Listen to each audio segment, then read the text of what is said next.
los bendiga, hermanos. Es una enorme bendición estar aquí en IDCL. ¿Cómo están todos?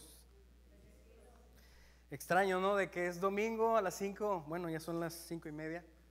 Ahora sí vienen despiertos, así que no hay pretextos.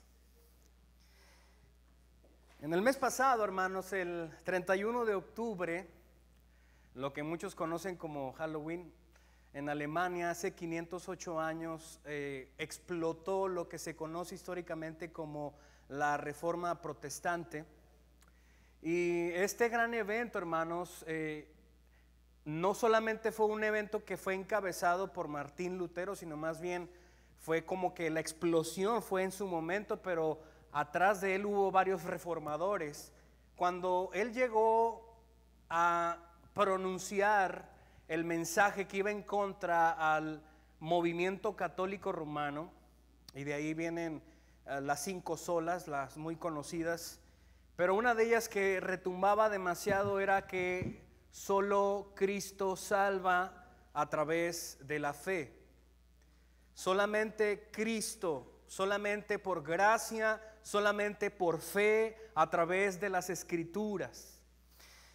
Martín Lutero, hermanos, era un monje agustiniano bastante interesante, y a muchas personas en ese tiempo lo describían como un monje bastante radical.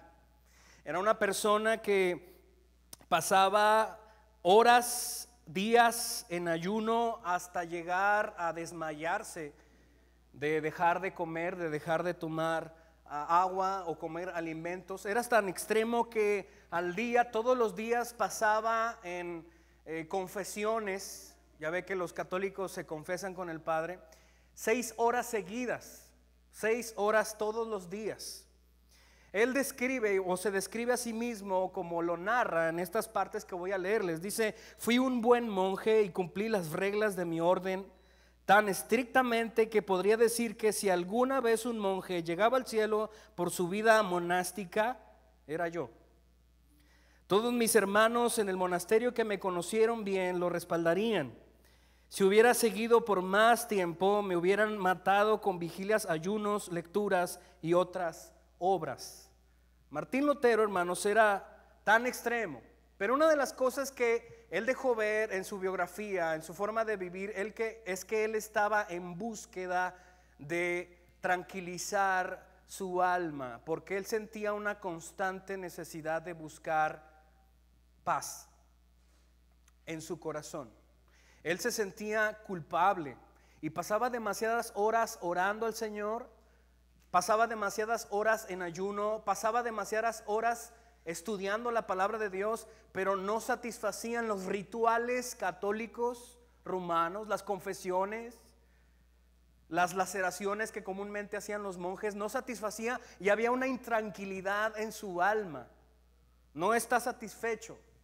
Él contemplaba la justicia de Dios y que Dios era tan inminentemente justo que podía destruirlo, y eso le daba terror. Él vivía siempre con esa historia entre su vida.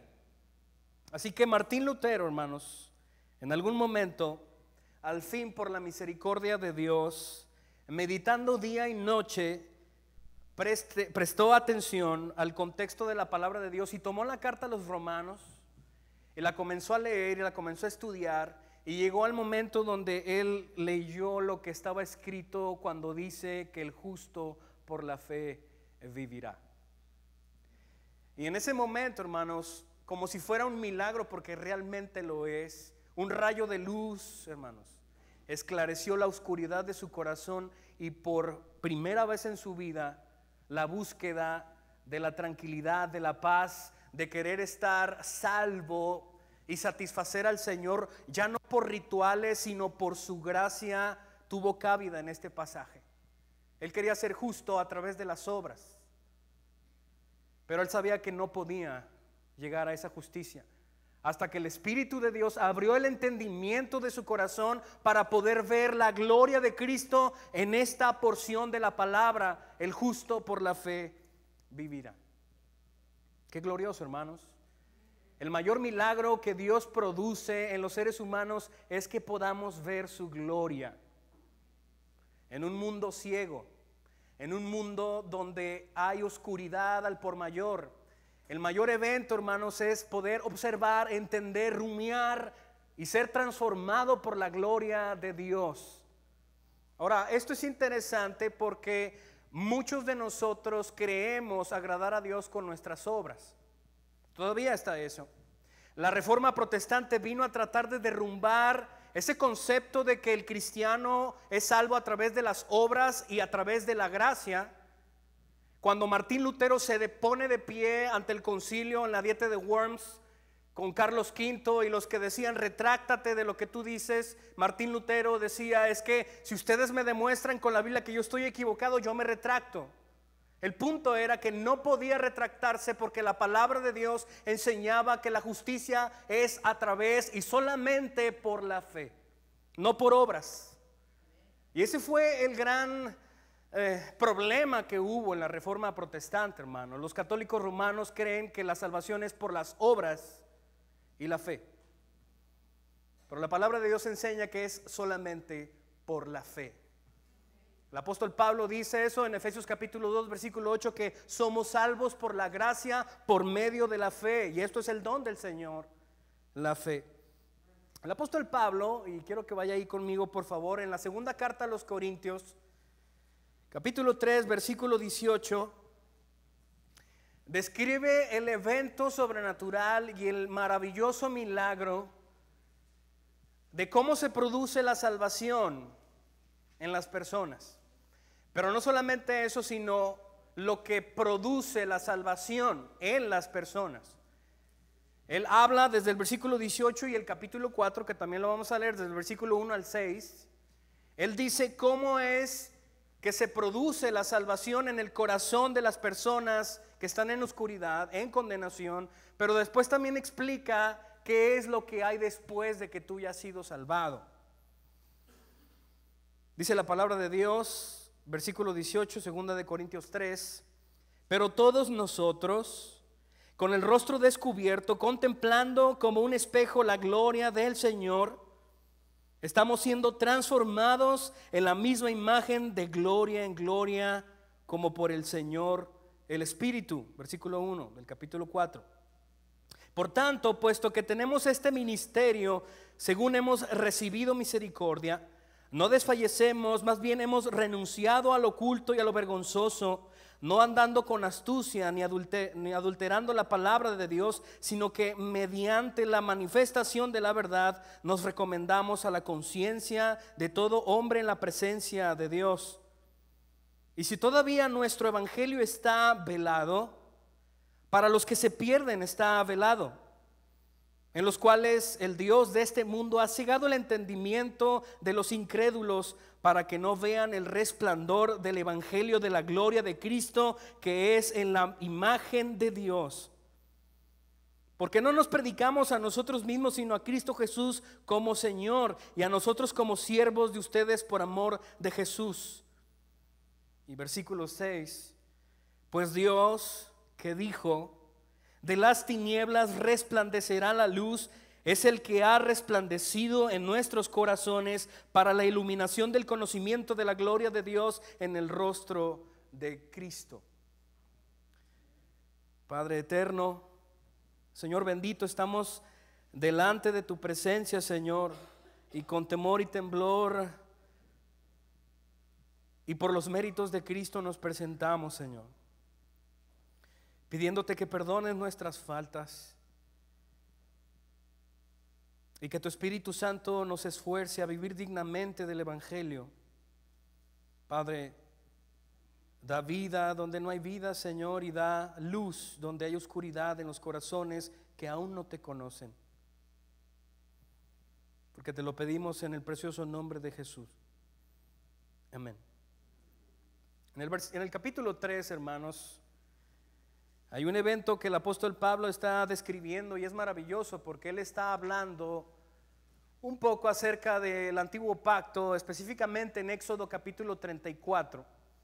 y más específicamente en el versículo 34, Éxodo 34, cuando la dinámica, cuando están en el desierto, después de que salieron de Egipto, y Moisés constantemente subía al Sinaí, y Dios se revelaba a él para escribir la ley, y de ahí en adelante pactar Dios con Israel, hacer un pacto de obediencia, donde él iba a ser su Dios y ellos iban a ser su pueblo. Y en varias ocasiones, hermanos, Moisés bajaba, subía y bajaba, pero cuando bajaba, de hecho, una de las veces que bajó fue por causa de que tardaba mucho, que es lo que decía el pueblo, y fueron con Aarón a decirle: Moisés tarda mucho, así que haznos dioses. ¿Recuerdan la escena? Y Aarón, en vez de poner orden y liderar las cosas, hermanos, se dio a la situación y comenzó a hacer un becerro de oro, ¿no? Y el Señor le dice a Moisés: ¿sabes qué? Baja, porque el pueblo ya se desenfrenó, y él baja. Pero en esa dinámica donde él está bajando y subiendo, la gloria de Dios se impregna en su piel, literal. A tal grado que Moisés, cada vez que descendía del Sinaí, los ancianos que eran encargados de las personas, los líderes, se asustaban y salían corriendo al ver a Moisés, porque el rostro de Moisés se iluminaba por la gloria hermosa de Dios. Pero esa gloria se desvanecía, ese brillo en su rostro, en su piel, se desvanecía. Es algo impresionante también como lo narra el Evangelio de Marcos en el capítulo 9, cuando el Señor se transfigura y sale de su cuerpo una gloria solamente que estaba velada, un resplandor tan grande, y aparece Moisés y Elías. Bueno, esa misma Shekinah, la gloria de Dios, se impregnaba literal en el rostro de Moisés, y todos tenían miedo. Para evitar eso, porque Moisés tenía que hablar con los líderes, se ponía un velo para cubrir su rostro, y así podía hablar con ellos. Y esta misma figura la utiliza el apóstol Pablo para hablar acerca del conocimiento que hace posible que podamos ver la gloria de Dios. Y él está hablando acerca del nuevo pacto. Él está poniendo los dos pactos, diciendo que el pacto antiguo pasaba, así como esa gloria que se impregnaba en el rostro de Moisés iba terminando, iba pasando, así el pacto antiguo pasó. Pero ahora la gloria, dice, del pacto nuevo, hablando de Jesucristo y del sacrificio de Cristo, es todavía más glorioso. Él dice que la ley era gloriosa, y lo es, hermanos, porque la ley demuestra el carácter de Dios. Y Dios es glorioso, Él es perfecto, Él es santo 3 veces. La ley es gloriosa, pero aún más glorioso, dice él, es el nuevo pacto, donde se revela ya una gloria que, en vez de disminuir como era en el rostro de Moisés, es todo lo contrario. En vez de disminuir, va creciendo, una gloria que crece constantemente. Y es por eso que en el versículo 14 en adelante, del versículo 13, dice: y no somos como Moisés, que ponía un velo sobre su rostro para que los israelitas no fijaran su vista en el fin de aquello que había de desvanecerse, hablando de ese resplandor de la gloria que se impregnó en el rostro de Moisés. Él está hablando de algo superior todavía. Él está hablando acerca de la gloria de Dios que es visible en el nuevo pacto. Una gloria que no se desvanece, sino que al contrario crece más. Y el versículo 18 contundentemente inicia esta declaración: pero todos nosotros. Ese todos nosotros es impresionante, porque el único que podía estar delante de la gloria de Dios y ser impregnado con la gloria de Él era Moisés. Solamente era Él. Nadie podía entrar, nadie podía resistir. Todos tenían miedo. Cuando el Señor apareció en el Sinaí, todos estaban asustados por la gloria y la Shekinah de Dios, y todos le decían a Moisés: ¿sabes qué? Tú habla con él, porque nosotros vamos a morir.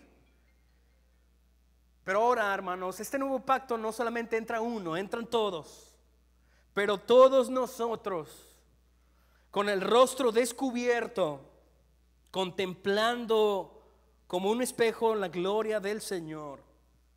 Y esto es maravilloso. Esto es maravilloso porque lo que Pablo está diciendo aquí, hermanos, es que todos nosotros podemos contemplar la gloria del Señor, y esa contemplación no está cubierta. Ese velo que más atrás lo maneja en los versículos del 10 en delante, cuando él explica que todavía la ley es leída en los judíos, pero ellos no entienden y no alcanzan a ver la gloria de Dios porque su corazón está velado. Y esa figura de velado tiene esa misma idea del velo de Moisés que tapaba la gloria y por ende no la podían ver. Está hablando de un significado. El corazón de las personas que leían la ley de Dios no miraban su gloria, hermanos. Esto realmente sucede muchas veces en la iglesia. Hay personas que vienen a la iglesia, escuchan los mensajes, vienen y no faltan, y escuchan y memorizan la Biblia, pero muchas de las veces no han visto la gloria de Dios. Martín Lutero, hermanos, hizo un excelente trabajo guiado por el Espíritu de Dios. Él, en resumidas cuentas, él estaba diciendo: no se trata de obras. Tú no te puedes esforzar lo suficiente para contemplar la gloria de Dios. Tú no puedes comprar tu salvación con tus obras. En esos tiempos, ¿saben qué es lo que hacían? Se pagaban indulgencias. Usted tenía que pagar indulgencias, tenía que pagar un precio por el perdón de los pecados. Y si usted también quería, usted podía pagar indulgencias por el beneficio del perdón del pecado de sus parientes, y aún si estuvieran muertos. Llegaban a decir que en el momento que se escuchara que las monedas cayeran en la caja, saldrían del purgatorio sus familiares. Esa es la Iglesia Católica Romana, hermanos. Tiempo después tuvo que aceptar que el purgatorio no existe. De paso, últimamente escuché que también estaban aceptando que María ya no es intercesora, y para muchos se les está cayendo, ¿no? Están abriendo tal vez los ojos, no sé. Pero esa era la realidad, hermanos, en el contexto que motivó y llevó soberanamente, providencialmente, a la reforma. Todos nosotros, con el rostro descubierto, podemos contemplar como un espejo. En el tiempo antiguo, hermanos, los espejos no existían como hoy, como vidrios. En el tiempo antiguo eran metales que eran aplanados lo más posible que se podía y se pulían. Pero el reflejo que daba el espejo no era una imagen perfecta, porque estaba manchada, y la parte donde achataban todo no estaba totalmente a un mismo nivel. Y se miraba como oscuro, se miraba como no totalmente. Sí sabías que eras tú, obviamente, pero no se miraba como hoy día lo pudiéramos ver en un espejo, o los que utilizan mucho la camarita de enfrente del celular. Pero nosotros, contemplando como en un espejo la gloria del Señor, estamos siendo transformados. Y es aquí la primera pregunta, hermanos, que quiero tratar. ¿Cómo se produce la salvación? ¿Cómo se produce este maravilloso evento, este maravilloso milagro trascendental y eterno para las personas? ¿Cómo es que de camino a Damasco un hombre llamado Saulo cae al piso y escucha la voz de alguien? Saulo, ¿por qué me persigues? ¿Quién eres tú, Señor? La declaración que Saulo hace, ¿quién eres tú, Señor?, tiene el mismo peso que se le da a Yahweh. ¿Quién eres tú? Porque Saulo entendía que el único que tenía el poder glorioso para un resplandor de tal magnitud era Yahweh. Y él dice: ¿quién eres tú? Y él dice: yo soy Jesús a quien tú persigues. ¿Qué quieres que haga? En ese momento, hermanos, Saulo quedó ciego, pero su corazón vio. ¿Cómo es que se produce eso? ¿Cómo es que se produce eso? Juan capítulo 3, hermanos, el Señor tiene una conversación impresionante con un hombre llamado Nicodemo, que vino de noche, un fariseo que vino de noche a tratar de decirle: me caes bien, yo sé que tú vienes de parte de Dios como maestro, no como Mesías, no como Dios, sino como maestro. me caes bien. Y el Señor le dice, tienes que nacer de nuevo, tienes que ser salvado, nacer de parte de Dios. Hermano, si una cosa me ha quedado claro estudiando la palabra, es que tú no estás cooperando para nacer.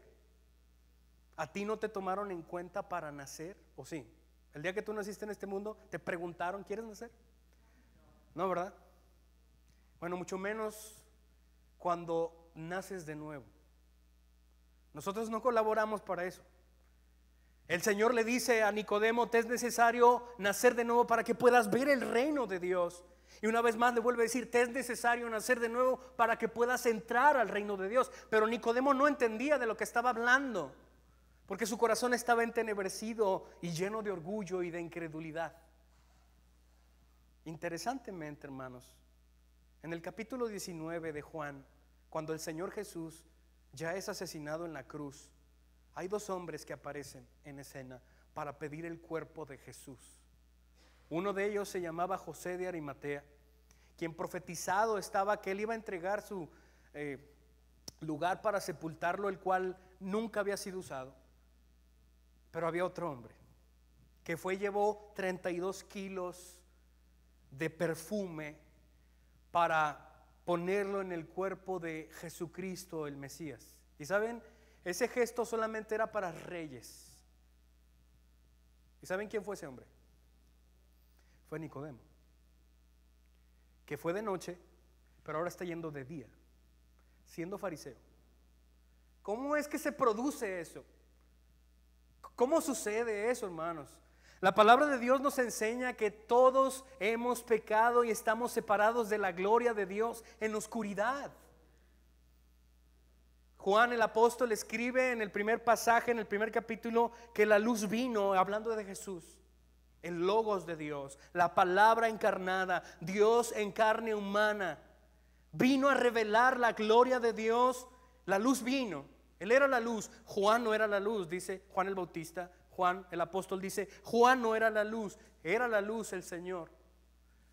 Y dice después, pero ellos no quisieron recibirle, los judíos no quisieron recibirle porque amaban más las tinieblas y odiaban la luz. Todos estamos en tinieblas. Todo ser humano que ha pisado este planeta, su corazón está ciego, está entenebrecido, y amamos las tinieblas y odiamos a Dios. El ser humano no puede venir a Dios, ni quiere venir a Dios, porque odian a Dios. Lo que dice Juan el apóstol. ¿Por qué, hermanos? Porque la luz evidencia nuestras malas obras y nadie quiere ser reprendido. Esa es la realidad. Todos estamos bajo esa condición, o al menos los que no son nacidos de nuevo, los que no han creído en el Señor. Pero todos, hermanos, estamos viendo lo que dice Pablo aquí, la gloria del Señor. Y una de las cosas que quiero ver y apuntar, y ahorita vamos a ir allá y lo vamos a contestar, cómo se produce la salvación. Voy a seguir leyendo, y esta predicación puede ser un poco extraña porque voy a regresar después al versículo 18, pero vamos al capítulo 4, dejen ahí la pregunta, ahorita la vamos a contestar, del 1 al 6. Por tanto, puesto que tenemos este ministerio según hemos recibido misericordia, no desfallecemos. El versículo 1, en esta primera parte que dice, por tanto, conecta la idea de lo que ha mencionado en el capítulo 3. El capítulo 3 es importante. Recuerden, hermanos, que la Biblia no fue escrita con capítulos ni versículos, todo era seguido. Así que es recomendable que mejor lea la Biblia de primero a fin, sin capítulos, sin versículos. Pablo tiene esa conexión de esa idea, de lo que está hablando en el capítulo 3, de la gloria transformadora en las personas de Dios, y ahora conecta ese por tanto con lo que él está hablando. El contexto de 2 Corintios, hermanos, hay un propósito obviamente del por qué Pablo está escribiendo estas cosas, y él tiene en mente dos razones de lo que yo estoy predicando. La primera de ellas es que Pablo está defendiendo su apostolado. Pablo está siendo atacado por los corintios, hermanos, y ha sido atacado por ellos en múltiples ocasiones, diciendo que él no es un verdadero apóstol del Señor Jesucristo, que él no tiene autoridad, que él no es elocuente, que su mensaje es tonto e inentendible. Así que Pablo, hermanos, está defendiendo su llamamiento, está defendiendo su apostolado, pero por otro lado está aprovechando lo que él muy bien sabe hacer, predicar a Jesús. Y él comienza a decir esto: por tanto, puesto que tenemos este ministerio, yo como apóstol, dice, según hemos recibido misericordia, no desfallecemos. Está hablando en plural porque él no es el único apóstol de ese tiempo. Todavía estaban los demás apóstoles, ¿se acuerdan? Hoy día, hermanos, ya no hay apóstoles. Él está hablando de Pedro, de Santiago, de Juan. No desfallecemos nosotros, más bien hemos renunciado a lo oculto y a lo vergonzoso. Y esto lo dice porque en ese tiempo había falsos seguidores de Jesús. Había falsos profetas o falsos discípulos de Jesús, predicando cosas engañadoras, mentiras y vergonzosas, tratando de sacar provecho. Pero Pablo lo niega totalmente. Nosotros no somos así. Nosotros somos verdaderos apóstoles, y los verdaderos apóstoles no andan en lo oculto ni en lo vergonzoso, es lo que él está diciendo. No andamos con astucia ni adulterando la palabra de Dios, sino que mediante la manifestación de la verdad nos recomendamos a la conciencia de todo hombre en la presencia de Dios. Hay testimonio de los verdaderos hombres del Señor. Ellos no cambian la palabra. Ellos predican lo que realmente es, hermano. Hoy día, de paso, paréntesis, es muy difícil a veces encontrar iglesias donde se predica el verdadero evangelio, ¿verdad? Ahora que plantamos la iglesia, hermanos, en Torreón, he escuchado varios testimonios que han llegado allá a la iglesia de personas que están buscando alguien que les predique la verdadera palabra de Dios. Y esto es tan doloroso, es tan real, que en nuestra laguna hay más de 1,600 iglesias evangélicas y pocas predican el verdadero evangelio de Jesucristo. Están dispuestos a negociar la verdad, están dispuestos a negociar los principios bíblicos por caerle bien a la gente, por ganar gloria a ellos mismos. Pero Pablo dice esto: renunciamos nosotros a todo eso. Los verdaderos hemos renunciado a todo eso. Él está defendiendo su llamamiento, él está defendiendo su apostolado. Y el versículo 3 comienza a hablar del evangelio y del propósito de lo cual él trabaja. Y si todavía nuestro evangelio está velado, noten allí, recuerden que estoy hablando acerca de que muchos pueden ver y conocer la Biblia, pero no han sido personas que ven la gloria de Dios. Y si todavía nuestro evangelio está velado, encubierto, sería un entendimiento mejor. Si nuestro mensaje todavía está encubierto, velado, oculto, lo está para los que se pierden, dice él, en los cuales el Dios de este mundo ha cegado el entendimiento de los incrédulos para que no vean el resplandor del evangelio de la gloria de Cristo, que es la imagen de Dios. Lo que sucede, hermanos, es que el mundo está ciego. Aparte de que el mundo ama su maldad y odia la luz de Cristo, está ciego, hermanos. Ellos no pueden ver lo que los creyentes verdaderos vemos. Ellos no pueden verlo. Y desde luego, de hecho, Pablo más adelante en algún momento él escribe que las cosas espirituales solamente pueden ser vistas o discernidas a través del Espíritu. Y si tú no tienes el Espíritu de Dios, el evangelio para ti es una locura. Es un evangelio tonto. Es un mensaje irracional. Y más allá de eso, para algunos hoy día, hermanos, ya no solamente es un mensaje irracional, sino es como una especie de ilusión. Diciendo, bueno, pues mi familia es cristiana, pero pues ellos en su rollo. Y desde chiquito a mí me llevaban, pero sí, nada, sí, como una ilusión, como una utopía. Y Pablo dice aquí que el mensaje que él predica sí está encubierto, sí está escondido, pero solamente está escondido para los que se pierden. Para ellos está encubierto. Escuchaba al hermano John MacArthur decir que por qué Dios crea la humanidad si sabe que algunos van a ir al infierno. La realidad, hermanos, es que Dios no escogió a alguien para salvarlo y el otro para el infierno. No, hermanos, ellos escogieron odiar a Dios.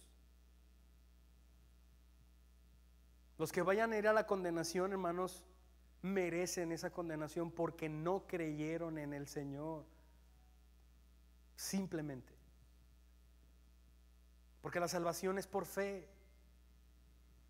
Es por gracia a través de la fe. Y cualquier persona que no cree en el Señor no va a estar en la eternidad, ¿no? Así que si el evangelio está escondido, solamente está para los que no creen, para los que no pueden ver, los que están en oscuridad, los que tienen su corazón en un velo, como lo dice en el capítulo 3, como Moisés cuando se ponía el velo para que no vieran la gloria que se había impregnado en su rostro y los demás no tuvieran miedo. Bueno, así está el corazón de muchos. Hay un velo que cubre y no pueden ver la hermosura de la gloria de Dios en Cristo. Pero en el versículo 4 deja ver la dinámica de esta ceguera, el cual dice, en los cuales, en las personas, el Dios de este mundo. ¿Cuál es el Dios con D minúscula? Satanás, hermanos. Él es el Dios de este mundo con D minúscula. Va al pináculo del templo y le enseña todos los reinos al Señor Jesús y le dice: todo esto puede ser tuyo, Jesús, si te postras y me adoras, porque todo esto me fue entregado. ¿Recuerdan cuando fue tentado en el desierto? ¿Quién se lo dio? Nuestro Dios soberano, hermanos. Satanás solamente opera en los límites de donde el Señor le dice que esté. Y el Señor le ha entregado eso. Aunque cuando Él vino, hermanos, Él vino a despojar las potestades y las tinieblas para que el Hijo del Hombre reinara. Él establece su reino. Por eso podemos ver en el Evangelio de Marcos que hay mucha liberación de demonios. ¿Recuerda? Cuando vienen endemoniados y el Señor los expulsa diciendo: yo ya llegué aquí, este es mi reino. Y estamos esperando, hermanos, la totalidad de eso. Que se parta el cielo y aparezcan millares de ángeles y aparezca el príncipe de los pastores en gloria. Y ahora sí, de una vez por todas, hermanos, establezca para siempre su reino sempiterno. Nunca tendrá fin y será hermoso. Así que lo que él dice es que el Dios de este siglo opera bajo los límites del Señor, cegando el entendimiento de muchas personas. ¿Sí lo ve allí? En los cuales el Dios de este mundo ha cegado el entendimiento de los incrédulos para que no vean el resplandor del evangelio de la gloria de Cristo. Ahora, no me quiero meter tanto en esto, pero tampoco quiero que usted piense que esto es una colaboración satánica del por qué la gente entonces se ciega. No, hermanos. El ser humano es responsable de su incredulidad. El ser humano es responsable por no creer en el Señor. No podemos echarle la culpa a nadie más. Pero Satanás está haciendo su trabajo bien también. Así que la incredulidad del mundo y el trabajo de Satanás cooperan para que el mundo esté ciego. Y lo repito una vez más, como Juan el apóstol lo dice: el hombre no puede ni quiere venir a la gloria de Dios porque la odia. Y el mundo está ciego y se abstiene de ir a Él. Así que el mundo no entiende, noten ahí versículo 4, está cegado, está sin entendimiento para que no vean el resplandor de la gloria de Cristo, que es la imagen de Dios. Versículo 5, porque no nos predicamos a nosotros mismos. Una vez más regresa al primer tema, que es la defensa de su llamamiento como apóstol. Yo no me ando predicando a mí mismo como el Salvador. No nos predicamos a nosotros mismos llevándonos la gloria, sino a Cristo Jesús como Señor y a nosotros como siervos de ustedes por amor de Jesús. El claro ejemplo y el perfecto ejemplo que los apóstoles siguieron, hermanos, fue el ejemplo de Juan el Bautista. Cuando llegaron y le dijeron: ¿eres tú el Mesías? Y él dice: yo no soy el Mesías. Entonces, ¿quién eres? Yo solamente soy la voz que proclama en el desierto. Solamente soy una voz. Y al finalizar el ministerio de él, hermanos, él se quedó sin nadie. porque todos los apuntó a Jesús. A Él síganlo. Ya está el Cordero de Dios que quita el pecado del mundo. Síganlo a Él, síganlo a Él. Ya no se queden conmigo, síganlo a Él. Y Pablo entiende esto, hermanos. Guiado por el Espíritu de Dios, no nos predicamos a nosotros mismos. Nosotros no nos quedamos con la gloria, que ese es uno de los últimos 5 solas: a Dios la gloria, solideo, gloria, solamente a Él. Versículo 4. Y aquí vamos a responder la primera pregunta: ¿cómo se produce la salvación? Martín Lutero, hermanos, se levantó en voz para decir que la salvación no es por obras, sino por sola fe. Sola fe. Sola fe en Cristo Jesús, en su persona y en su obra. Fue ultrajado, fue maltratado, fue abofeteado, estuvo amenazado de muerte, pero al final, hermanos, eso hizo un antes y un después en la historia de la iglesia. ¿Cómo se produce la salvación, hermanos? ¿Cómo es que pasó de llamarse Saulo a Pablo? ¿Cómo es, hermanos? Y lo tengo un poquito fresco porque estamos en la serie de Juan en nuestra congregación. ¿Cómo es que la mujer samaritana en el capítulo 4 de Juan aceptó su pecado? Ella es una mujer inmoral. El Señor le dice: 5 maridos has tenido y con el que vives no es tuyo. Y acepta su pecado, y en vez de negarlo lo abraza y cree que Él es el Cristo. Versículo 26: yo soy el Cristo, el que habla contigo. Y ella deja el cántaro y sale corriendo a la ciudad para decir: allá afuera está el Mesías, al que hemos esperado. Salgan y véanlo. ¿Cómo es que se produce ese cambio, hermanos? De una mujer pecadora que está sedienta y su sed se deja ver teniendo maridos por todos lados. ¿Cuál es tu sed? ¿Cómo se ve tu sed, hermanos, en tu vida? Ella tenía maridos. ¿Cómo se ve la tuya? ¿Teniendo muchos trabajos, muchas ocupaciones? Solamente el agua viva puede satisfacer. Es Cristo. ¿Cómo se produjo ese cambio, hermanos? ¿Cómo? El Señor lo explica aquí, versículo 6. Pues Dios, es Él. Él tomó la iniciativa. Nosotros estábamos en oscuridad, no nos interesaba el Señor. Él fue por nosotros. Él fue por nosotros. Él no estaba perdido, hermanos. Cuando Él buscó a sus discípulos, le dijeron a Pedro: hemos encontrado al Mesías. Lo encontramos, lo hallamos, hermanos, pero eso presenta una dificultad.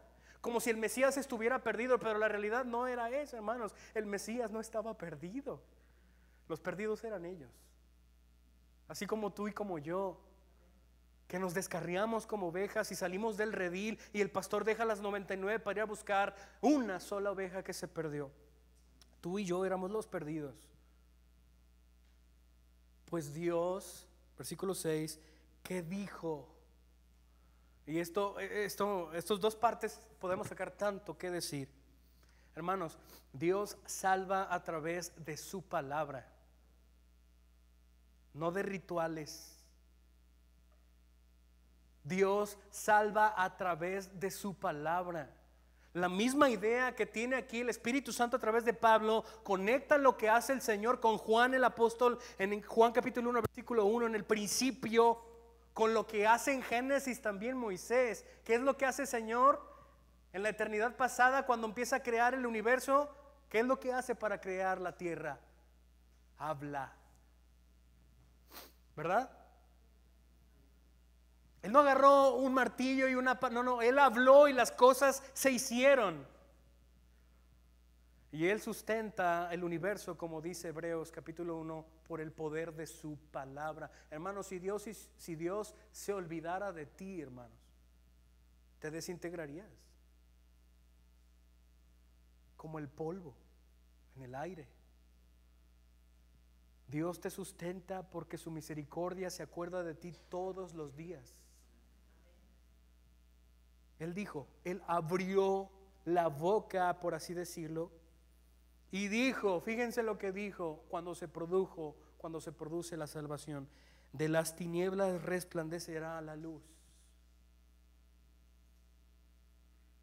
En otras palabras, lo que él está diciendo, lo que el Señor dijo que trajo salvación a nuestras almas y puede traer salvación a tu vida, es que el Señor dijo, sea la luz, y se hizo la luz, hermanos. Pero ¿sabe qué? Esa luz no fue para alumbrar el universo, porque ya existe el sol. Esa luz es para alumbrar tu corazón entenebrecido. El Señor habló, y en algún momento, mientras tú estabas perdido, abrió su boca y dijo, sé salvo. Y fuiste salvo. Soberanamente, hermanos, tú fuiste salvo. Muchas de las veces hemos creído y hemos escuchado ese texto de Apocalipsis: si oyeres hoy mi voz, no endurezcáis vuestros corazones. Si yo toco a la puerta y llamo, abre y cenaré con él y él conmigo. Si tú le abres el corazón al Señor, él... No, hermano, no se trata de eso. Tú estás encadenado e inmovilizado y no puedes abrir la puerta y no quieres abrir la puerta. El Señor es como un equipo SWAT, hermanos, que lleva y tumba la puerta y te salva.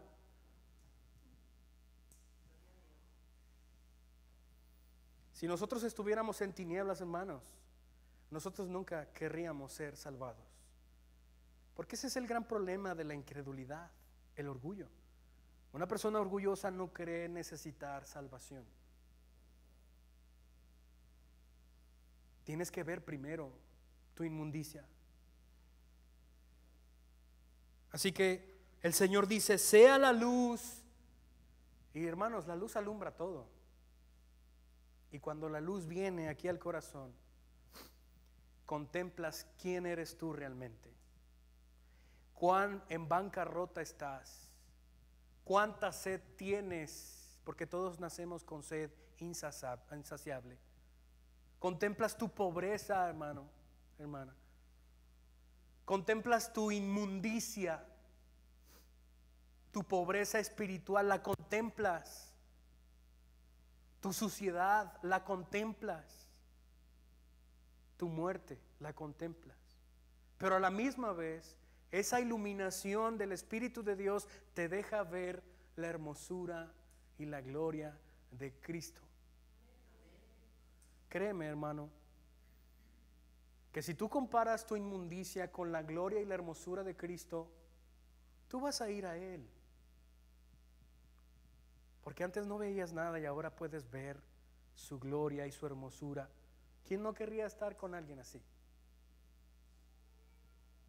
Yo no quiero quedarme como estoy. Ahora que puedo ver mi inmundicia, yo lo deseo a Él. Yo lo quiero a Él. Yo lo sigo a Él. Sea la luz. Y después, hermanos, continúa diciendo, es el que ha resplandecido en nuestros corazones. Todo esto se trata de tu corazón. Todo esto se trata de cómo era antes tu corazón. El apóstol Pablo en Efesios dice que nosotros estábamos en tinieblas, extranjeros de Dios, alejados de Dios. Pero Él en su iniciativa, hermanos, nos buscó, nos encontró, nos perdonó, nos justificó, nos santificó, hermanos, y nos hizo suyos para siempre. Pero todo esto se trata del corazón. Al final, en la segunda parte del versículo 6, resplandeció en nuestros corazones para... Esta luz tiene un objetivo. La iluminación del Espíritu de Dios cuando convence a tu corazón que eres un vil pecador que merece el infierno, pero Cristo glorioso y hermoso está dispuesto a dar salvación si tú crees en Él. Cuando Él te capacita para eso, hermanos, Él ilumina el conocimiento tuyo. Él te da, en otras palabras, el poder de entender, de contemplar. ¿Contemplar qué? La gloria de Dios. ¿En quién? En el rostro de Jesucristo. Pablo, hermanos, cuando cayó al piso, en ese momento tantos años de estudio de la palabra de Dios, de la Biblia hebrea, tuvieron sentido. Cuando él cayó al piso y escuchó la voz del Dios soberano Jesucristo, todo cayó en su lugar. Y por fin, por primera vez en su vida, todo tuvo sentido.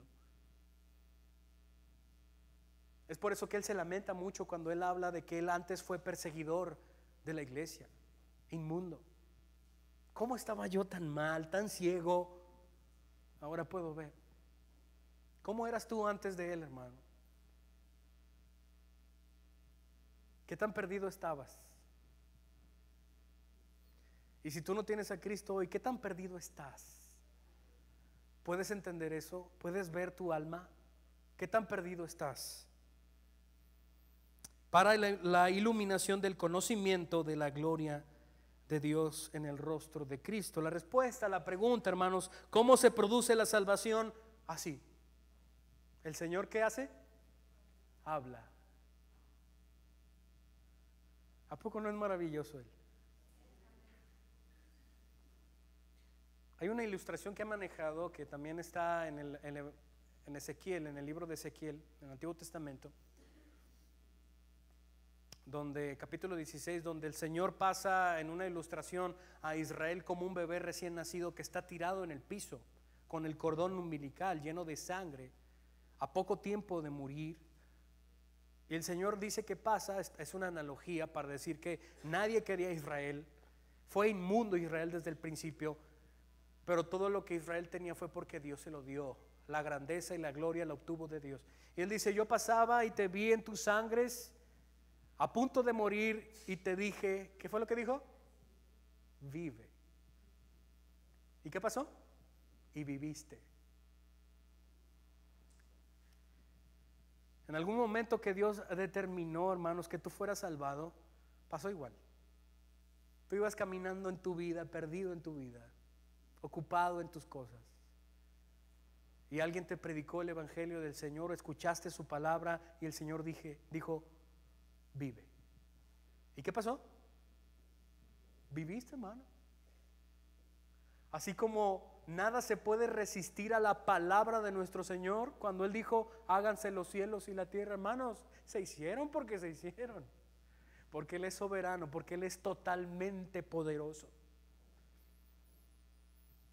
¿Cómo se produce la salvación? Así, hermanos, Dios habla a través de las predicaciones de verdaderos hombres que predican a Jesús, su persona y su obra.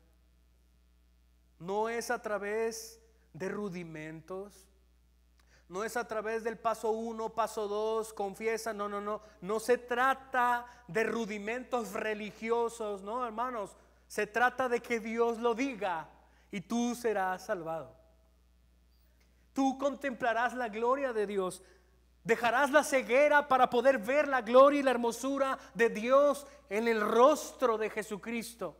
Esto no se trata de nuestro esfuerzo, esto no se trata de cumplir palomitas, checklist para ser cristiano. No, esto se trata de la soberana voluntad de Dios que dice: vive y vivirás. Esto no se puede forzar.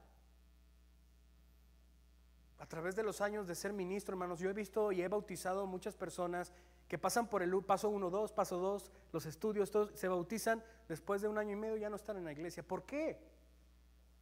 Porque no se trata de los rudimentos, se trata de que ellos se arrepientan y crean verdaderamente.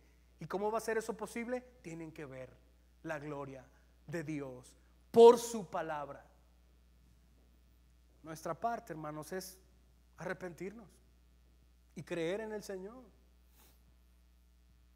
Arrepentirnos porque somos dignos del infierno, del castigo eterno.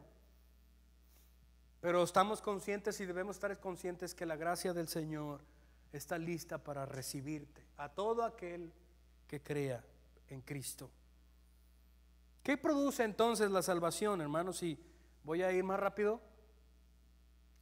Esta es la segunda pregunta y la vamos a contestar en el versículo 18 del capítulo 3. ¿Qué produce después de que Dios habló y tú eres salvo? ¿Qué sigue? ¿Qué produce eso? ¿Qué cambios? Pero todos, versículo 18, nosotros con el rostro descubierto después de que hemos visto la gloria de Dios, entendemos quién es Él, quién soy yo, y hemos sido salvados contemplando. El catecismo de Westminster Menor, hermanos, número 1, dice que el ser humano existe para la gloria de Dios y para disfrutar de Él por siempre. Esa es la razón del ser humano, para la gloria de Dios y para contemplar su hermosura y disfrutar de Él. ¿Por cuánto? Por siempre. Por siempre. Contemplar la gloria de Dios debe ser nuestro afán diario. Contemplar la gloria y la hermosura de Dios en estas hermosas páginas que hablan de Él debe ser nuestro afán diario. Si tú eres cristiano realmente, entonces tu delicia, como decía David, está en su ley, que medita de día y de noche. Pero todos nosotros con el rostro descubierto, contemplando como en un espejo la gloria del Señor. ¿Qué produce eso, hermanos? ¿Qué produce la salvación? Pablo dice, estamos siendo transformados en la misma imagen de gloria en gloria. La evidencia más grande de que tú has sido salvado, hermanos, es una completa vida transformada. El mundo quiere transformación y por eso van a cursos, van a terapia, van a tanatólogos, van a psicólogos. Quieren cambio, hermanos, y se empeñan en descubrir una nueva filosofía para aplicarla a su vida y tratar de llenar el hueco que no pueden llenar. Y cuando encuentran un nuevo conocimiento dicen, oh, tú vas a hacer que me vas a librar de esto. Y cuando lo aplican, regresan otra vez a su pobreza. No hay un cambio permanente. El verdadero cambio y transformación viene a través de contemplar la gloria de Jesucristo. ¿Quién es Él? ¿A qué vino aquí? ¿Por qué lo hizo? ¿Por qué yo? Contémplalo. Contempla su gloria. Y si no lo has visto, aférrate en oración y pídele al Señor, Señor, salva mi vida.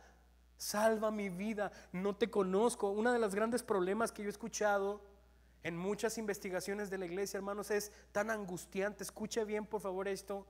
El gran problema sobre muchas iglesias en el mundo es que no conocen a Dios. ¿Cómo? Se supone que aquí deberían conocer al Señor. Bueno, es que esa es la realidad, hermanos. Está tratando de satisfacer, cumplir tareas, pero no ven la gloria. Somos como fariseos, tratando de cumplir la ley, pero no vemos al Señor. Como dice en el capítulo 3 aquí, más atrás dice, aún siguen leyendo la ley de Moisés, pero su corazón está ciego. ¿Cuántas veces tú has vivido tu vida cristiana en automático? ¿Cuántas? ¿Lo estás viviendo? ¿Estás viviendo tu vida cristiana en automático? ¿Haces lo que tienes que hacer porque tienes que hacerlo? Hermano, eso no es contemplar la gloria de Dios. Y si no lo has contemplado, no hay transformación. ¿Qué produce la salvación? La salvación es porque el Espíritu de Dios nos capacita para ver la gloria de Dios, su hermosura, nuestra inmundicia e ir a Él en arrepentimiento y fe. Y lo que produce eso, hermanos, es transformación. Transformados en la misma imagen de gloria en gloria.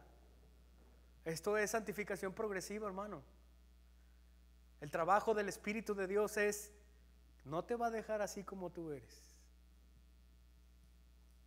El trabajo del Espíritu de Dios en este tiempo, hermanos, es transformarte a la imagen del Hijo de Dios. ¿Y sabes qué? Lo va a hacer.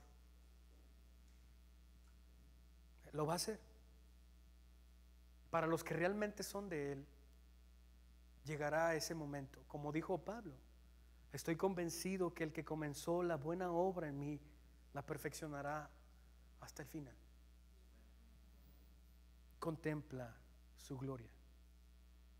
Contémplala, amado hermano, amada hermana. Contempla su gloria. Pídele al Señor que te dé arrepentimiento y fe si tú no sabes quién es Él. Pídele. No nos importa si te aprendiste todo el Pentateuco de memoria, hermano. No importa. No importa si tomaste cursos de teología. No importa. No importa. Lo único que importa es que puedas ver la gloria de Cristo que transforma tu vida. Entiéndelo quién es.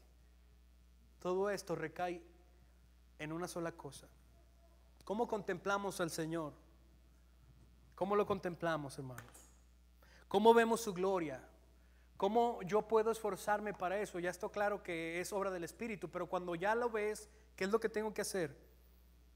Contempla su gloria a través de entender y estudiar quién es Jesús y cuál es su obra. Y déjate gobernar por la hermosura de su carácter que transformará tu vida día a día. Padre eterno, Señor bendito, qué hermoso eres tú. Si pusiéramos toda la belleza del universo en una balanza, Señor, todas las cosas bellas y hermosas, todo lo que es digno de alabanza según nuestros ojos, y te pusiéramos a ti en el otro lado de la balanza, Señor, tú seguirías siendo infinitamente más hermoso. Tu belleza y tu gloria es incomparable, Señor. No hay nada como tú. Y es mi oración, Señor, que tu iglesia, Iglesia de Cristo Laguna, puedan ver tu gloria y ser transformados, Señor, a tu imagen, por el hecho de contemplarte a ti, por el poder del Espíritu Santo que hace posible entender el maravilloso evangelio de tu Cristo Jesús. Padre, da el entendimiento y la iluminación, Señor, a los que no te conocen. Y Señor, da entendimiento e iluminación a los que creen conocerte pero no te conocen. No hay peor engaño que creer que eres cristiano cuando no lo eres. Ten misericordia, Señor, e ilumina nuestros corazones para contemplarte día con día y ser transformados a tu gloria. En el nombre de Jesús. Amén.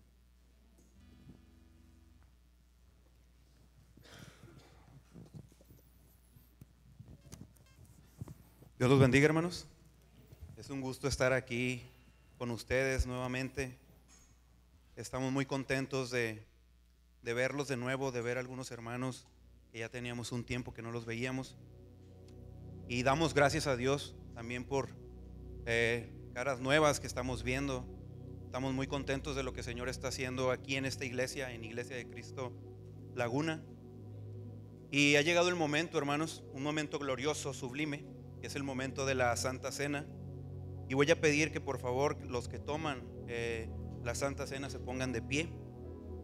Y quiero que meditemos en esto que voy a compartirles. Esta es una de las ordenanzas que Cristo hizo a todos los cristianos: comer pan y beber de la copa en memoria de Él y de su muerte.